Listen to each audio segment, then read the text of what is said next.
बिस्मिल्लाहिर्रहमानिर्रहीम। इय्याका नअबुदु व इय्याका नस्तईन। आज के लेक्चर में हम एक इम्पॉर्टेंट टॉपिक को डिस्कस करेंगे जिसका टाइटल है phase relation between two points on A wave.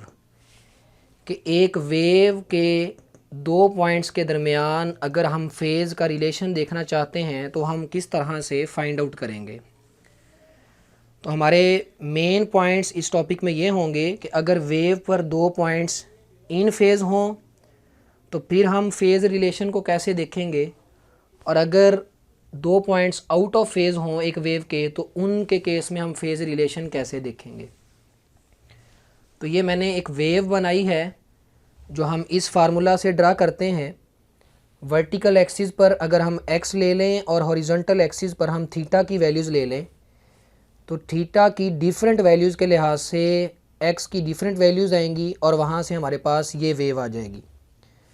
इस थीटा को हम फेज़ एंगल या सिर्फ फेज़ भी कहते हैं।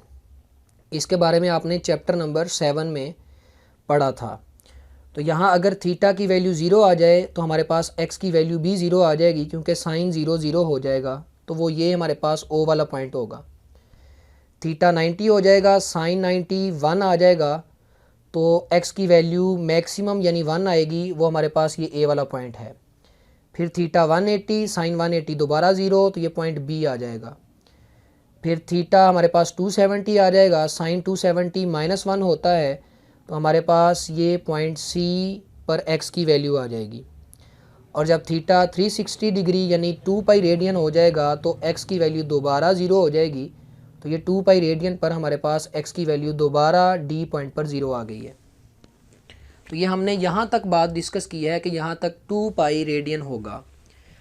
अगर हम पॉइंट E का फेज़ एंगल निकालना चाहें तो वह हम कैसे निकालेंगे। तो ये देखो, यहाँ O पर ज़ीरो एंगल, O से A तक यानी इस पोर्शन में एंगल हमारे पास π/2 इंक्रीज़ कर जाता है इतने पोर्शन में। तो यहाँ भी इतने पोर्शन में π/2 एंगल इंक्रीज़ कर जाएगा। तो यहाँ है 2 पाई एंगल, इसमें π/2 और ऐड कर दें तो हम यहाँ पहुँच जाएंगे। तो पॉइंट E का फेज़ हमारे पास आ जाएगा 2 पाई ये वाला और प्लस ये π/2 ऐड हो जाएगा। तो 2 पाई प्लस π/2 को अगर हम सॉल्व कर लें एलसीएम लेकर तो ये हमारे पास आ जाएगा 5 π/2। तो इस पॉइंट E का फेज़ हमारे पास आ जाएगा 5 π/2। अब अगर 5 π/2 में फर्दर π/2 ऐड कर दूं तो हम पॉइंट F का फेज़ हासिल कर सकते हैं।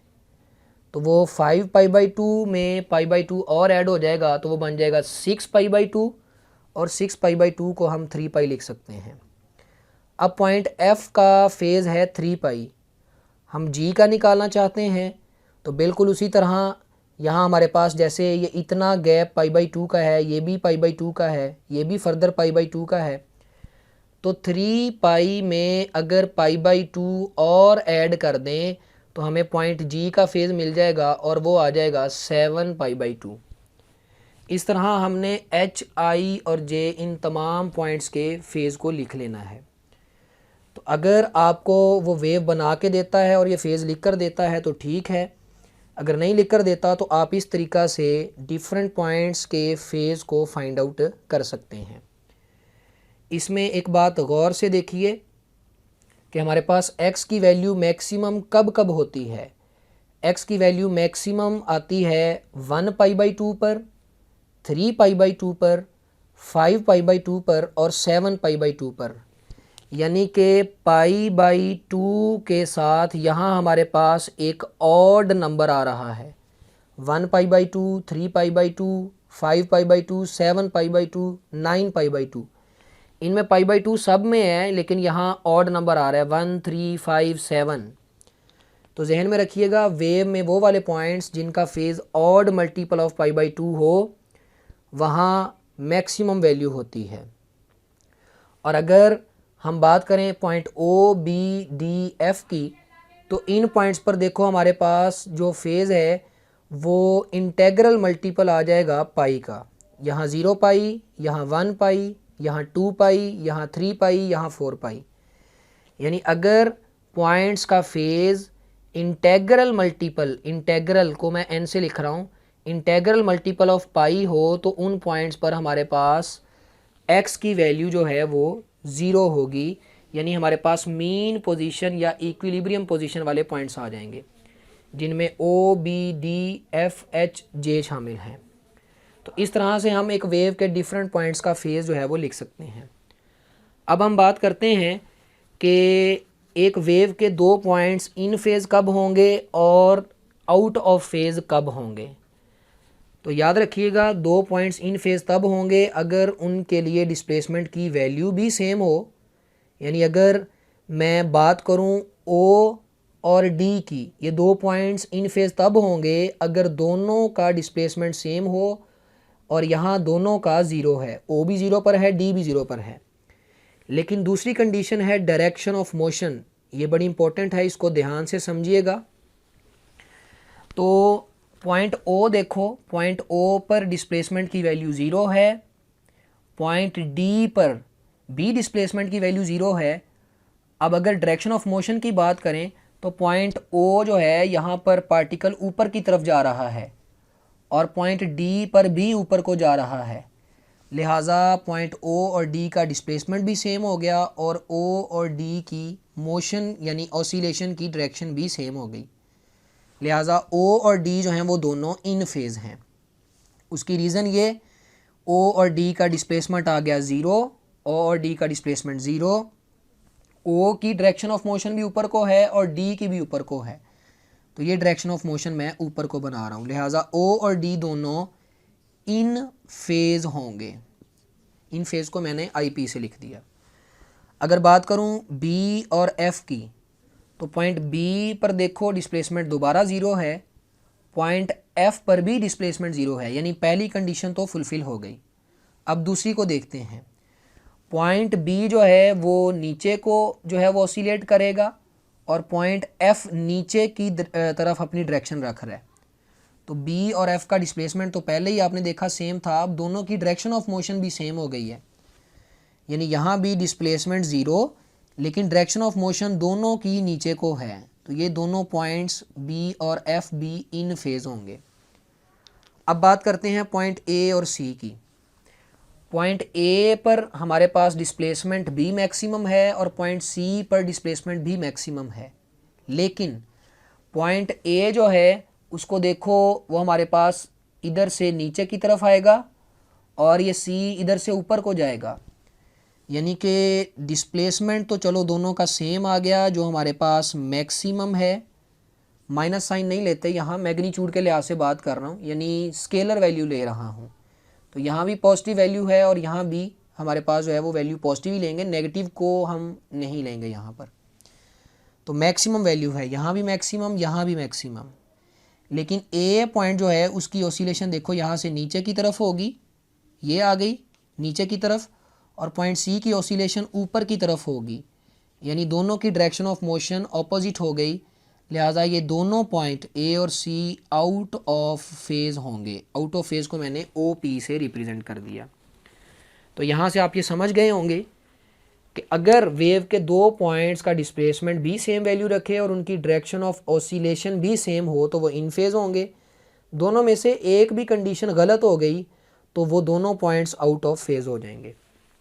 अब हम ये देखते हैं कि अगर दो पॉइंट्स इन फेज़ हैं तो उनमें पाथ डिफरेंस और फेज़ डिफरेंस कैसे निकालते हैं। पाथ डिफरेंस का मतलब फ़र्ज़ करो मैं यहाँ खड़ा हूँ तो इस वक्त पॉइंट A मेरे से इतना दूर है ये, और पॉइंट E मेरे से इतना दूर है, यानी दोनों का मेरे से डिस्टेंस डिफरेंट है, पाथ दोनों का डिफरेंट है। तो लिहाजा हम कह सकते हैं कि वेव पर दो पॉइंट्स के दरमियान पाथ का डिफरेंस एग्जिस्ट करता है।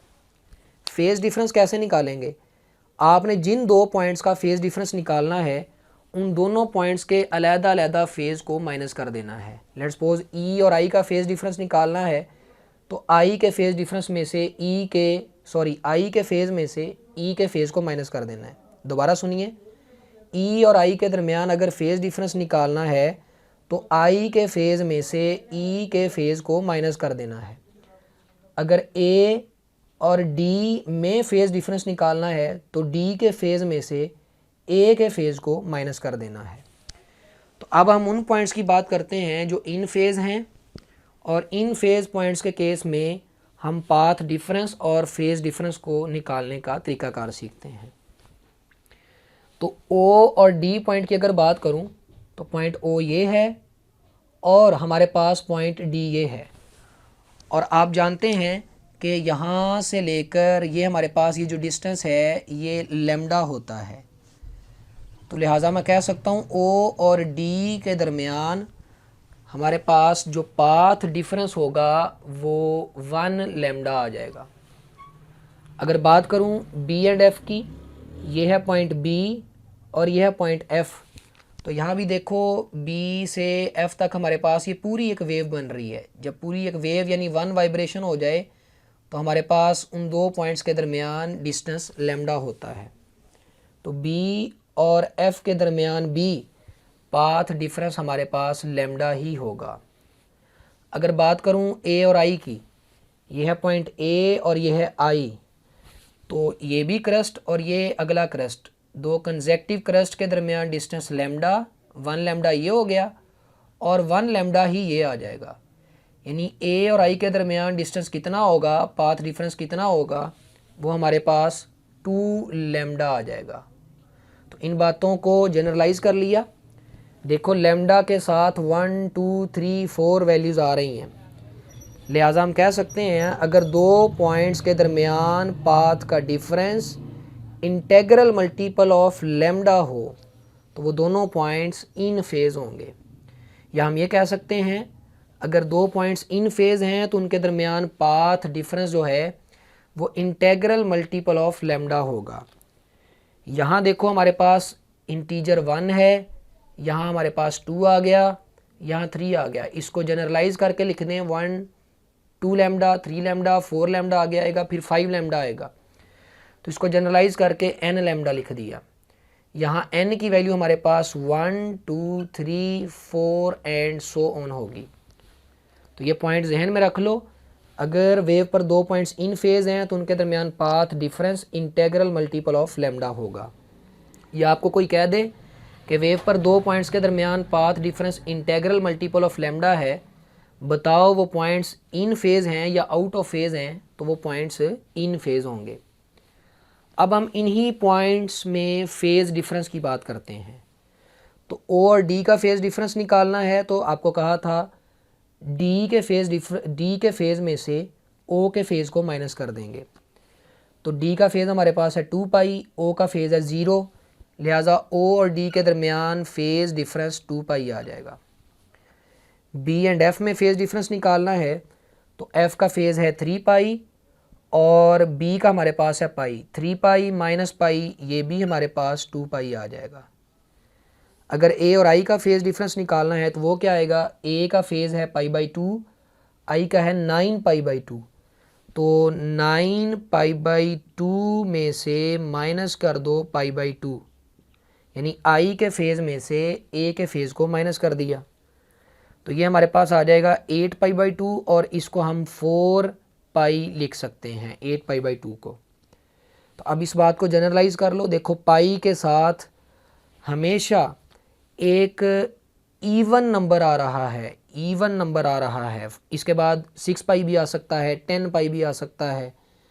तो इस बात को अगर जनरलाइज करें तो हम ये कहेंगे अगर वेव पर दो पॉइंट्स इन फेज़ हैं तो उनके दरमियान फेज़ डिफरेंस इवन मल्टीपल होगा किसका, पाई का। तो इवन को हम 2n लिख सकते हैं। यहाँ n की कोई भी वैल्यू ले आओ, आंसर आपके पास इवन आएगा। तो अगर हम ये कहें कि दो पॉइंट्स के दरमियान फेज़ का डिफरेंस इवन मल्टीपल ऑफ पाई है, तो बताओ वो इन फेज़ हैं या आउट ऑफ फेज़ हैं, तो वो दोनों पॉइंट इन फेज़ होंगे। या हम ये कह सकते हैं कि वेव पर वो दो पॉइंट्स जो इन फेज़ हैं उनके दरमियान फेज़ का difference even multiple of pi होगा। तो ये हमने उन दो पॉइंट्स की बात की वेव पर जो इन फेज़ हैं और उनमें हमने पाथ डिफरेंस और फेज़ डिफरेंस को डिस्कस किया। अब हम वेव पर ऐसे पॉइंट्स की बात करते हैं जो आउट ऑफ फेज़ हैं। जैसा कि अगर इस वेव में देखें तो हमारे पास ओ और बी आउट ऑफ फेज़ हैं और एफ भी आउट ऑफ फेज़ हैं, ओ और जे भी आउट ऑफ फेज़ हैं। क्यों आउट ऑफ फेज़ हैं? पॉइंट ओ पर डिस्प्लेसमेंट की वैल्यू हमारे पास 0 है, पॉइंट बी पर भी डिस्प्लेसमेंट की वैल्यू 0 है, लेकिन पॉइंट ओ ऊपर की तरफ ऑसिलेट कर रहा है, पॉइंट बी नीचे की तरफ ऑसिलेट करेगा, तो दोनों की डायरेक्शन ऑफ मोशन ऑपोजिट हो गई, लिहाजा ओ और बी आउट ऑफ फेज हैं। तो अब हम ओ और बी के केस में पाथ डिफरेंस और फेज डिफरेंस निकालते हैं। तो ओ और बी के केस में अगर फेज डिफरेंस की बात करूं तो बी के फेज में से ओ के फेज को माइनस कर दो तो आ जाएगा पाई माइनस 0। लिहाजा हम कह सकते हैं कि ओ और बी में फेज का डिफरेंस होगा पाई। इसके बाद हम बात कर लेते हैं पाथ डिफरेंस की बिटवीन बी एंड ओ। अगर आपके पास ओ से लेकर डी तक का डिस्टेंस है लेमडा, तो ओ से बी तक कितना होगा, वो लेमडा का हाफ होगा। लिहाजा हम कह सकते हैं ओ और बी में पाथ का डिफरेंस हमारे पास जो है वो लेमडा बाई 2 होगा। तो ओ और बी में पाथ का डिफरेंस आ गया लेमडा बाई 2। दोबारा सुनो, ओ से डी तक डिस्टेंस होगा लेमडा, तो ओ से बी तक आ जाएगा लेमडा बाई 2। अगर ओ और एफ की बात करूं, पॉइंट ओ और एफ में फेज डिफरेंस निकालना है तो वो आ जाएगा 3 पाई माइनस 0। लिहाजा हम कह सकते हैं कि ओ और एफ में जो फेज डिफरेंस है वो 3 पाई होगा, 3 पाई माइनस 0। पॉइंट एफ का फेज माइनस ओ का फेज, 3 पाई माइनस 0, 3 पाई आ जाएगा।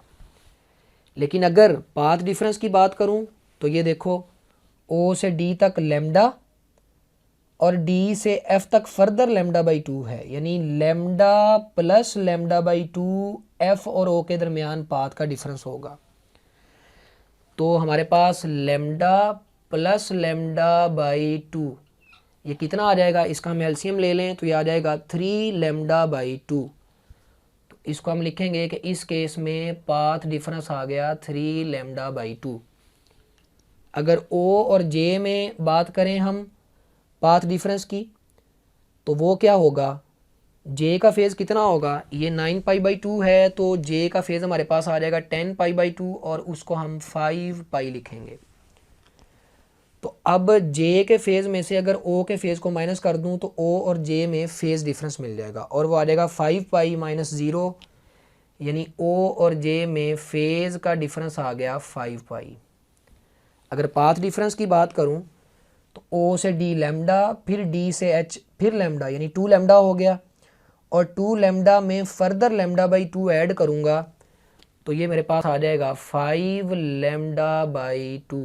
दोबारा सुनो, ओ और जे में पाथ डिफरेंस होगा lambda 2 lambda 2 lambda plus lambda by 2, हमारे पास 5 लेमडा बाई 2 आ जाएगा। तो अगर इन बातों को जनरलाइज कर लें तो हम ये कह सकते हैं कि अगर किसी वेव पर 2 पॉइंट्स आउट ऑफ फेज हैं तो उनमें जो पाथ डिफरेंस है वो देखो odd multiple of lambda by 2 है, odd multiple of lambda by 2 है, odd multiple of lambda by 2 है, और यहाँ भी odd multiple of lambda by 2 है। लिहाजा हम कह सकते हैं कि 2 पॉइंट्स के दरमियान अगर पाथ डिफरेंस जो है वो odd multiple of lambda by 2 है तो वो दोनों पॉइंट्स आउट ऑफ फेज होंगे। ऑड को हम ऐसे लिख सकते हैं 2n प्लस 1, यहाँ n की कोई भी वैल्यू ले आओ आपके पास 2n प्लस 1 ऑड बन जाएगा। और अगर फेज डिफरेंस की बात करें तो फेज डिफरेंस देखो, फेज डिफरेंस हमारे पास जो है वो भी ऑड मल्टीपल ऑफ पाई है। तो यहाँ से ये पॉइंट मिल गया कि अगर वेव पर 2 पॉइंट्स आउट ऑफ फेज हैं तो उनके दरमियान फेज का difference odd multiple of pi होगा। तो इसको हम लिख सकते हैं 2n प्लस 1 पाई। तो 4 मेन पॉइंट्स हमने डिस्कस किए। अगर वेव पर 2 पॉइंट्स इन फेज हैं तो उनका फेज डिफरेंस जो है वो इवन मल्टीपल ऑफ लेमडा होगा। उनमें जो पाथ डिफरेंस है वो इंटेग्रल मल्टीपल ऑफ लेमडा होगा। सॉरी, यहाँ पर हमारे पास ये पाई आ जाएगा, 2n पाई आ जाएगा। यानी अगर 2 पॉइंट्स इन फेज हैं तो उनमें phase difference even multiple of pi होगा। और path difference integral multiple of lambda होगा। और अगर दो पॉइंट्स आउट ऑफ फेज हैं तो उनका path difference odd multiple of lambda by 2 होगा और phase difference odd multiple of pi होगा। इस तरीकाकार से हम वेव पर किसी भी दो पॉइंट्स के दरमियान फेज़ का डिफरेंस और पाथ का डिफरेंस निकाल कर ये चेक कर सकते हैं कि वो इन फेज़ हैं या आउट ऑफ फेज़ हैं। और इस पर्पज़ के लिए हम ये वाला फार्मूला भी यूज़ कर सकते हैं। इसमें डेल्टा फाई हमारे पास है फेज़ डिफरेंस दोनों पॉइंट्स के दरमियान और डेल्टा एक्स है पाथ डिफरेंस। तो अगर आपको दो पॉइंट्स के दरमियान पाथ डिफरेंस बता दिया जाए तो आप पाथ डिफरेंस यहाँ पुट करके उनके दरमियान फेज़ डिफरेंस निकाल सकते हैं। फिर फेज़ डिफरेंस को देख के आप ये डिसाइड कर सकते हैं कि वो इस कैटेगरी में फॉल कर रहा है या इस कैटेगरी में। जिस कैटेगरी में वो फॉल करेगा उसके अकॉर्डिंगली आप बोलेंगे कि वो पॉइंट्स आउट ऑफ फेज़ हैं या इन फेज़ हैं। और अगर आपको फेज़ डिफरेंस बता दिया जाता है तो आप फेज़ डिफरेंस की वैल्यू यहाँ पुट करके पाथ डिफरेंस निकाल सकते हो। और जब आपको पाथ डिफरेंस मिल जाएगा या वो इस कैटेगरी में लाई करेगा या वो इस कैटेगरी में लाई करेगा, फिर आप ये डिसाइड कर सकते हैं कि वो दोनों पॉइंट्स जिनके लिए आपको फेज़ डिफरेंस बताया गया है वो दोनों पॉइंट्स इन फेज़ हैं या आउट ऑफ फेज़ हैं। इस तरह से हम वेव पर दो पॉइंट्स के दरमियान जो है वो फेज़ रिलेशन को चेक कर सकते हैं।